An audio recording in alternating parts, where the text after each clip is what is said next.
Hello दोस्तों, कैसे हो आप लोगों का मेरे यूट्यूब चैनल पर स्वागत है।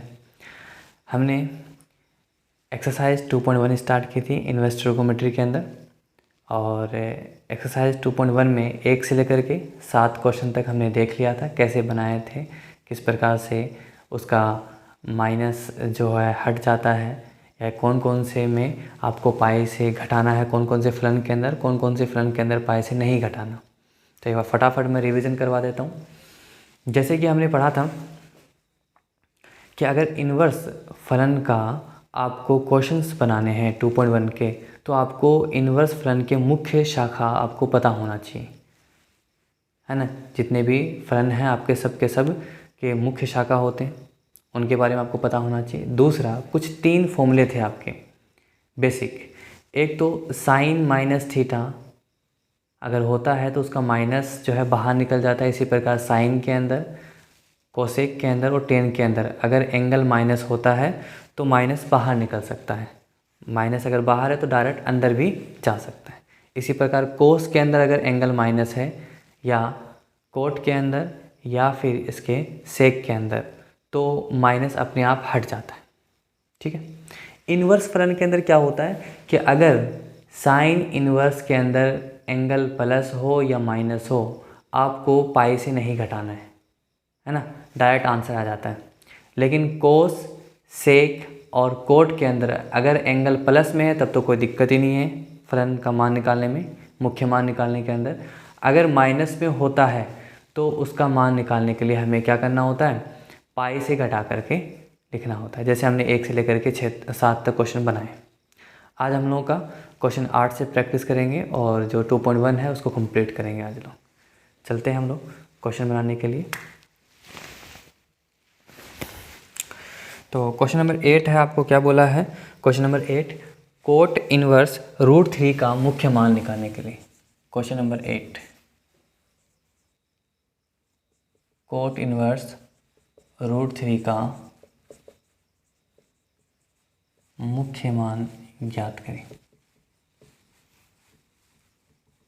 तो मैंने आपको क्या बोला था कि इस क्वेश्चन को बनाने के लिए सबसे पहले आपको जो भी इन्वर्स फलन दिया रहता है उसको y के बराबर मान लो।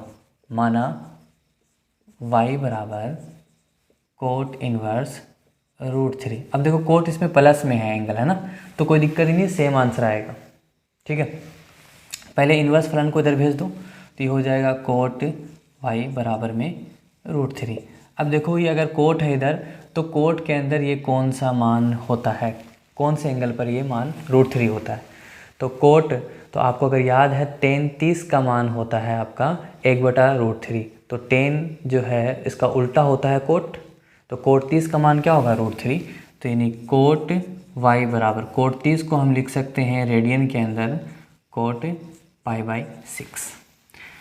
कोट ये भी प्लस है, ये भी प्लस है, तो आपका कोट जो है कोट हट जाएगा, या फिर आप ऐसे बोलो तुलना करने के तो एंगल y जो है π/6 के बराबर होगा, y बराबर π/6। तो आपको रेंज पता होना चाहिए इसकी मुख्य शाखा इन्वर्स की, कि देखो हमने y बराबर ये माना था और हमने y बराबर ये निकाल लिया। अगर y इसके बराबर है और y इसके बराबर है तो ये दोनों मान आपस में बराबर हो गया, यानी ये इसका मान इसके बराबर है। तो जो मान आपका आया, अगर ये मान कोट इन्वर्स के रेंज के अंदर होता है तो यही मान क्या कहलाएगा, मुख्य मान कहलाएगा, वरना ये मुख्य मान नहीं कहलाएगा। तो हम इसका रेंज देखते हैं, रेंज क्या होता है। चूँकि कोट इन्वर्स का मुख्य शाखा का परिसर कोस का होता है आपका, ये होता है ओपन 0 से पाई, ठीक है ना, और कोस का होता है क्लोज 0 से पाई है, होता है। और ये जो आपका π/6 आया, ये बिलोंग्स कर रहा है 0 से पाई।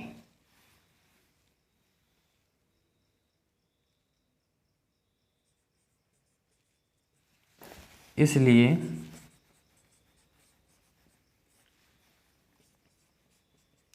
कोट इन्वर्स √3 जो है इसका आंसर का मुख्य मान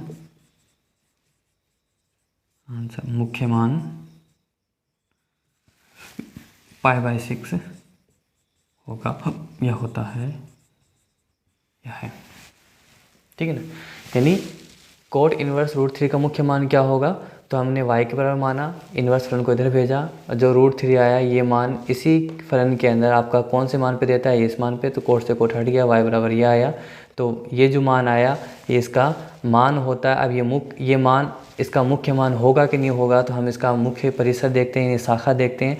अगर इस रेंज के बीच में अगर ये मान आ गया तो इसका मतलब वो मुख्य मान होगा, वरना नहीं होगा। तो ये इसका आंसर था। इसी प्रकार क्वेश्चन नंबर 9 आपको क्या बोला, क्वेश्चन नंबर 9 आपको बोलता है कोस इनवर्स -1/√2। सेम यही क्वेश्चन है, कोस इनवर्स बस माइनस में दिया 1/√2। कोई दिक्कत नहीं, इसको y बराबर मानेंगे। जो फलन है कोस इनवर्स -1/√2, सेम इसी तरीके से बनाते जाएंगे। पहले इनवर्स फलन को भेजो, ये हो जाएगा कोस y -1/√2, ठीक है। अब ये देखो माइनस वाला, थोड़ा सा याद होना चाहिए आपको, माइनस वाला जब भी आता है तो थोड़ा सा आपको केयरफुल होके बनाना है कि कोस अगर माइनस में है तो पाई से घटाना पड़ेगा, ठीक है। तो पहले ये देखो कि 1/√2 कोस के कौन से मान पर होता है, तो π/4 पे होता है, तो कोस y बराबर में माइनस कोस π/4।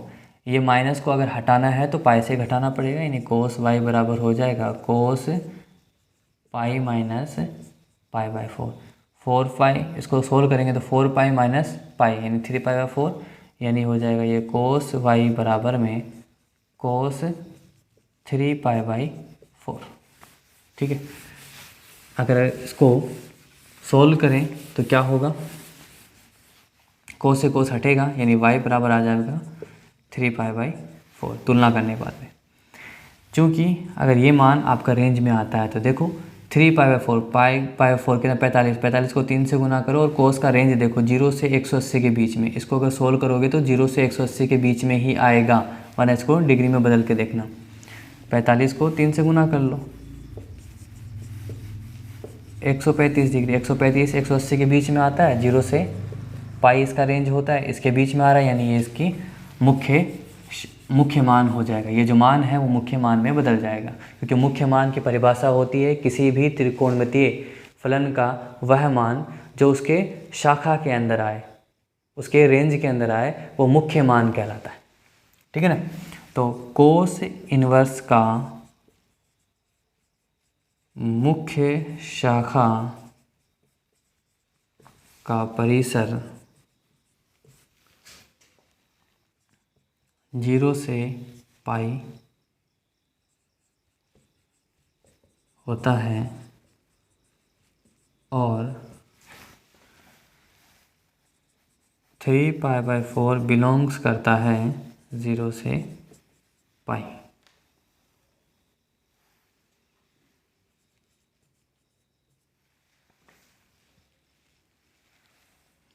इसलिए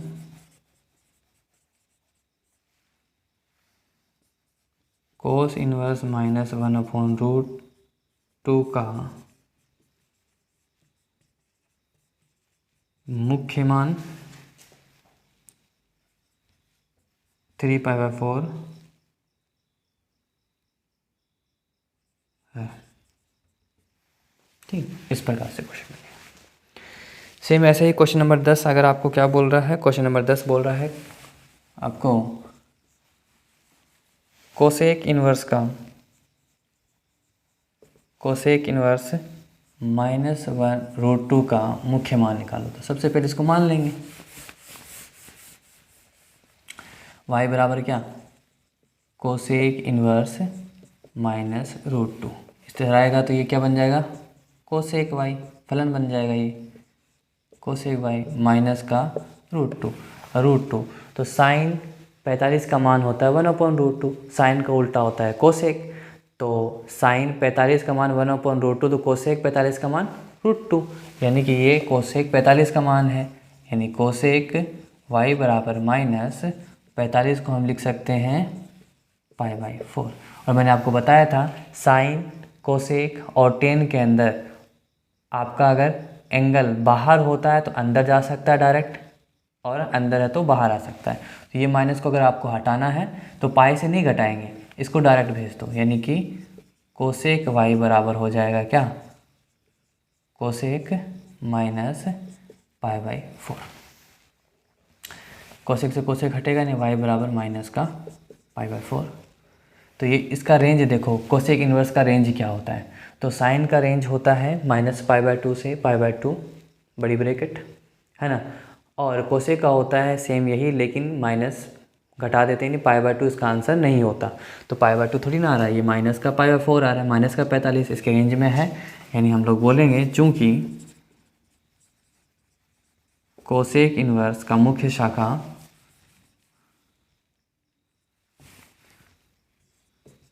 -90 से +90 और 0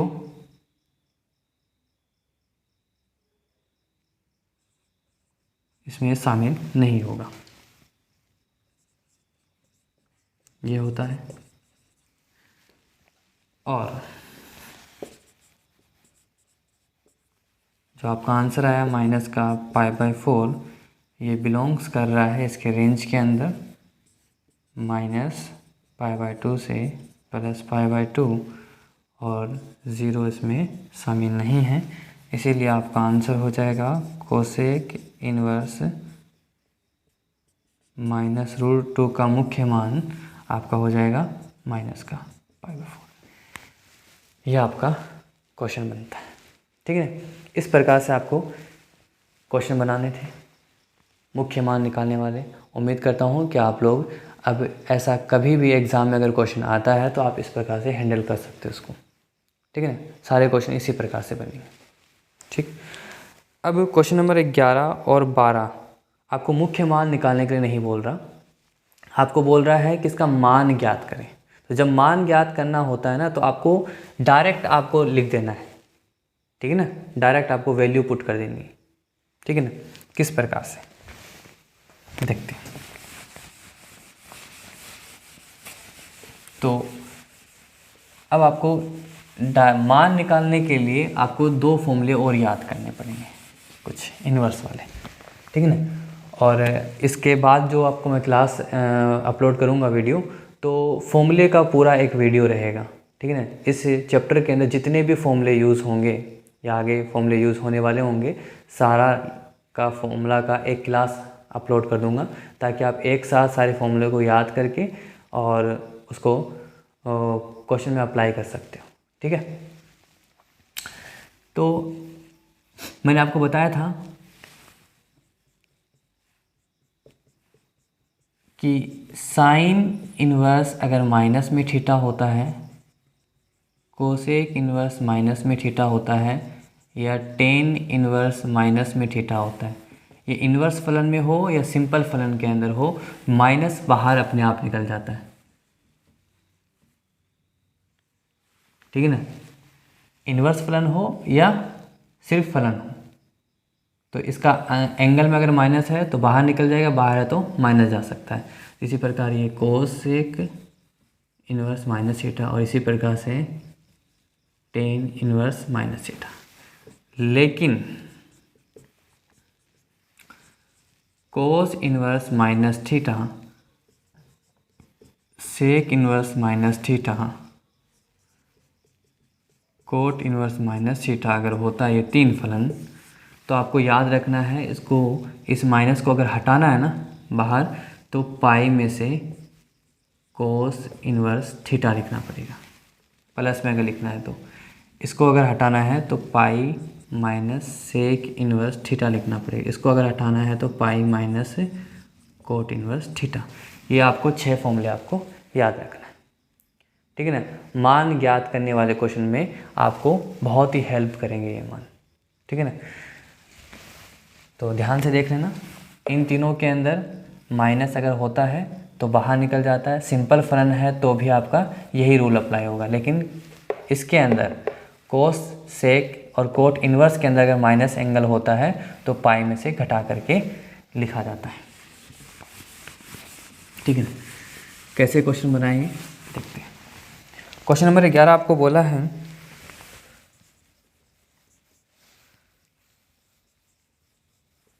टेन इनवर्स 1 प्लस में कोस इनवर्स -1/2 प्लस में साइन इनवर्स -1/2 का मान ज्ञात करें। ठीक है ना, मान ज्ञात करने के लिए आपको बोल रहा है। तो सॉल्यूशन के अंदर हम लोग क्या करेंगे, टेन इनवर्स 1 का मान हमें पता है। ठीक है ना, टेन इनवर्स 1 का मान हमें क्या पता है, टेन इनवर्स 1 का मान होता है क्या, इन टेन के कौन से एंगल, इसका मतलब क्या हुआ, टेन के कौन से एंगल पर आपका 1 आता है, तो आप बोलोगे 45 डिग्री यानी कि π/4 पे। देखो कोस इनवर्स माइनस में है ना ये एंगल, तो इस माइनस को हटाने, क्योंकि माइनस का हमें पता नहीं होता है कोस के कौन से एंगल पर ये माइनस का 1/2 देगा, तो हम क्या करेंगे, इस माइनस को हटाएंगे तो फॉर्मूला वही लगाएंगे, पाई माइनस में कोस इनवर्स 1/2। अभी अभी आपको मैंने फॉर्मूला बताया कि अगर कोस इनवर्स माइनस थीटा होता है तो उसको अगर आपको प्लस में बनाना है तो पाई में से घटा के लिख दो, हो गया ना, कोस इनवर्स माइनस थीटा यानी कि pi minus cos inverse theta plus में। और अगर ये साइन इनवर्स अगर माइनस में होता है तो ये माइनस डायरेक्ट बाहर निकलेगा, तो माइनस को प्लस से गुना करेंगे माइनस, और ये हो जाएगा साइन इनवर्स 1/2, यानी एंगल को पहले पॉजिटिव बना लिया, उसके बाद सबका मान पुटअप कर दो। ठीक है ना, π/4 का π/4 प्लस को इससे गुना करोगे प्लस, पाई का पाई माइनस का माइनस, कोस इनवर्स कोस के कौन से मान पर 1/2 होता है, तो आप बोलोगे 60 पर होता है, और कोस 60 का मान होता है π/3 माइनस साइन के कौन से मान पर 1/2 होता है, तो साइन 30 यानी कि π/6। अब एलसीएम ले लो अगर लेना चाहो तो, सबका एक साथ ही एलसीएम ले लो, इसके नीचे 1 होगा, 4 1 3 6 का एलसीएम अगर चाहो तो 12, या फिर 2 2 करके भी आप सॉल्व कर सकते हो। तो मैंने सारा का एक साथ एलसीएम ले लिया, 12 हो गया, 4 का भाग 12 में देंगे 3, 3 को पाई से गुना करेंगे 3 पाई, प्लस में 1 का भाग 12 में 12, 12 को पाई से गुना करेंगे 12 पाई, माइनस 4 4 पाई और 2 पाई, 6 दूनी 12, और सॉल्व करो, 12 3 15, और ये माइनस माइनस जुड़ेगा, -4 पाई माइनस 2 पाई माइनस का 6 पाई यानी कि 15 पाई माइनस 6 पाई बटा में 12, यानी कि 15 में 6 गया, बचेगा कितना 9 पाई बाई 12, कटेगा तो आपका क्या हो जाएगा, ऊपर नीचे 3 से 3 π/4 आपका ये मान हो जाएगा। ठीक है ना, इस प्रकार से आंसर है। नेक्स्ट क्वेश्चन देखते हैं हम लोग।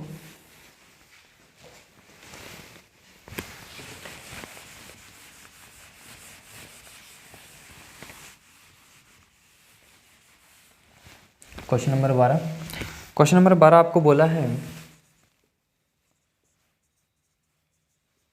क्वेश्चन नंबर 12 बोला है कोस इनवर्स 1/2 प्लस में 2 साइन इनवर्स 1/2 का मान निकालो। तो हम क्या करेंगे, देखो एंगल इसका सबका प्लस है तो कोई दिक्कत ही नहीं है, कोस इनवर्स कोस के कौन से मान 1/2 होता है, तो अभी मैंने आपको बताया कोस के 60 कोस का 60 डिग्री एंगल पर 1/2 देता है, यानी कि इसका मान हो जाएगा 60, यानी कि इसको लिख सकते हैं π/3, प्लस में 2 गुना में है तो गुना, साइन इनवर्स के कौन से मान पर, साइन के कौन से मान पर 1/2 होता है, तो आप बोलोगे 30 पर, यानी कि इसको लिखेंगे π/6, ये कटेगा तो आपका हो जाएगा π/3, 2 से कटेगा तो ये हो जाएगा π/3, और π/3 प्लस π/3 हो जाएगा 2π/3, या फिर एलसीएम ले सकते हो तो भी आपका आंसर 3 है ना, यानी अगर एलसीएम लो तो 3 आएगा, पाई प्लस पाई, और ये हो जाएगा 2π/3। ठीक है ना, इस प्रकार से आपका आंसर हो जाएगा। ठीक, ये क्वेश्चन नंबर 12 था। अब क्वेश्चन नंबर आपका 13 है। क्वेश्चन नंबर 13 आपको क्या बोल रहा है, क्वेश्चन नंबर 13 आपको बोल रहा है कि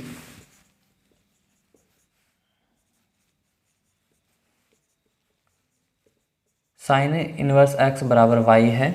तो ये ऑब्जेक्टिव टाइप का क्वेश्चन है, बोला साइन इनवर्स x बराबर y है, तो आपका क्या होगा। ऑप्शन ए आपको बोल रहा है इसका 0 y पाई। बी ऑप्शन का बोल रहा है आपको -π/2 लेस देन π/2। सी ऑप्शन इसका बोल रहा है 0π लेस देन पाई। और डी ऑप्शन आपका बोल रहा है इसके अंदर -π/2 y लेस देन π/2।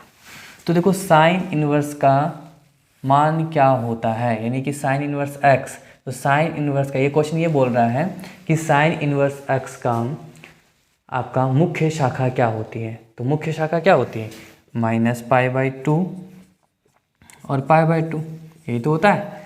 यानी कि जो साइन इनवर्स x का मान आएगा, यानी साइन इनवर्स x का मान जो भी आएगा वो किसके बीच में आएगा, इसके बीच में, या तो -π/2 हो सकता है या π/2 या इसके बीच में। तो इस चीज़ को हम किस तरीके से लिखते हैं, तो इस तरीके से लिख सकते हैं, यानी y का मान जो आएगा -π/2 भी हो सकता है, यानी कि इक्वल टू, और इससे बड़ा और इससे छोटा या इसके बराबर हो सकता है। तो यही ऑप्शन होगा। बाकी देखो ये 0 से पाई के बीच में नहीं है, ये भी नहीं होगा, तो ये दोनों ऑप्शन तो ऐसे ही कैंसिल। ये देखो आपको बोला है कि -π/2 और π/2 के बीच में, तो -π/2 के बीच में है, ठीक है, लेकिन ये भी आंसर होता है, -90 और +90 भी आंसर होता है, तो इक्वल टू का चिन्ह नहीं दिया हुआ, इसलिए ये खत्म, ये आपका ऑप्शन होगा इसके हिसाब से, ठीक है ना। तो क्वेश्चन नंबर 13 आपका ये। क्वेश्चन नंबर 14 आपको यही बोला है कि मुख्य मान या मान निकालो, मुख्य मान नहीं, मान निकालो। क्वेश्चन नंबर 14 लास्ट क्वेश्चन है ये। tan इनवर्स √3 माइनस में sec इनवर्स -2 का मुख्य का मान क्या होगा। तो सिंपल सा बात है, पहले आपको जो एंगल होता है प्लस में है तो आपको डायरेक्ट मान लिख लेना है। tan इनवर्स √3, tan के कौन से मान पर √3 होता है, तो आप बोलोगे tan 60 पर। tan 60 को हम लिख सकते हैं π/3। अब देखो ये माइनस है, सेक एंगल माइनस में है ना, तो सेक का जब एंगल माइनस में होता है उसको हम पाई से घटा के लिखते हैं, यानी कि पाई माइनस एंगल पॉजिटिव बनाएंगे, यानी सेक इनवर्स 2, ठीक है। उसके बाद इसको सोल्व करो, π/3 माइनस को इससे गुना करेंगे, माइनस का पाई, माइनस माइनस क्या हो जाएगा प्लस, और सेक इनवर्स 2 का मान क्या होता है, सोल्व करेंगे तो ये सेक इनवर्स 2, सेक इनवर्स 2 का मान, तो π/3 का π/3 माइनस पाई प्लस में सेक इनवर्स 2, यानी कि सेक के कौन से मान पर 2 मान होता है। तो सेक का, तो पहले कोस देखो, कोस होता है 60 पर 1/2, तो कोस का उल्टा सेक, तो सेक 60 का मान क्या हो जाएगा 2, और सेक 60 को हम क्या लिख सकते हैं π/3, है ना।